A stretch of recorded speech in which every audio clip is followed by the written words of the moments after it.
नमस्कार, घटना चक्र बुक वीडियो में आपका हार्दिक स्वागत है। आइए प्रारंभ करें इस यात्रा को, जहां हर विषय वस्तु को हम सरल, स्पष्ट और परीक्षा उपयोगी ढंग से प्रस्तुत करेंगे। तो उत्तर प्रदेश में ना कुछ बड़ा हो रहा है। उसकी जो इंडस्ट्रियल पहचान है वो बदलने की कगार पर है। आज हम बात करेंगे इन्वेस्ट यूपी में हुए एक ऐसे बड़े स्ट्रेटेजिक बदलाव की जो शायद राज्य में इन्वेस्टमेंट का पूरा चेहरा ही बदल कर रख दे। चलिए एक नज़र डालते हैं कि आज हम इस पूरे बदलाव को कैसे समझने वाले हैं। सबसे पहले देखेंगे वो बड़ा फैसला क्या था जहां से ये सब शुरू हुआ। फिर समझेंगे कि इस रीऑर्गेनाइजेशन का आखिर असली मकसद क्या है। इसके बाद बात होगी स्पेशलाइजेशन पर कि कैसे इस पर जोर दिया जा रहा है। और आखिर में हम इन्वेस्टर्स तक सीधे पहुंचने की जो नई स्ट्रैटेजी है उसे देखेंगे। तो बात शुरू करते हैं उस एक बड़े फैसले से। आखिर ये पूरा बदलाव शुरू कहाँ से हुआ? वो कौन सा अहम मोड़ था जिसने इस पूरी कहानी की नींव रखी? देखिए, ये तारीख काफी अहम है। 13 अक्टूबर 2025।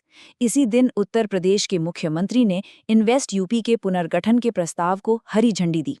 और ये सिर्फ कोई कागजी कार्रवाई नहीं थी, ये एक तरह का कमिटमेंट था कि राज्य में इंडस्ट्रियल इन्वेस्टमेंट को अब एक नए लेवल पर ले जाना है। ठीक है, तो मंजूरी मिल गई, पर सवाल ये उठता है कि आखिर इतने बड़े बदलाव की जरूरत ही क्यों पड़ी? इस पूरे रीऑर्गेनाइजेशन का असली मकसद क्या है? तो चलिए अब इस सवाल का जवाब ढूंढते हैं। आखिर इस पूरी कवायद के पीछे की सोच क्या है? इसका असली गोल क्या है? देखिए, इस बदलाव के केंद्र में 3 बड़े आइडिया हैं। पहला, इन्वेस्ट यूपी को ज्यादा एफिशिएंट बनाना, मतलब फैसले तेजी से हों, प्रोजेक्ट्स में देरी ना हो। दूसरा, इसे स्पेशलाइजेशन बेस्ड बनाना, यानी हर सेक्टर के लिए खास जानकारी और समझ रखने वाले एक्सपर्ट्स हों।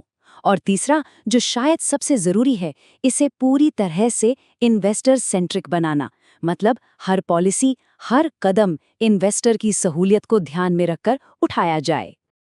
तो ये जो विजन है, इसे हकीकत में कैसे बदला जाएगा? रणनीति का जो पहला और सबसे मजबूत पिलर है वो है स्पेशलाइजेशन, यानी विशेषज्ञता पर जोर। और ये स्पेशलाइजेशन सिर्फ एक शब्द नहीं है, इसे जमीन पर कैसे उतारा जा रहा है ये वाकई दिलचस्प है। 5 मेन सेक्टर्स चुने गए हैं: टेक्सटाइल, ऑटोमोबाइल और इलेक्ट्रिक मोबिलिटी, केमिकल, इलेक्ट्रॉनिक्स और सर्विस सेक्टर।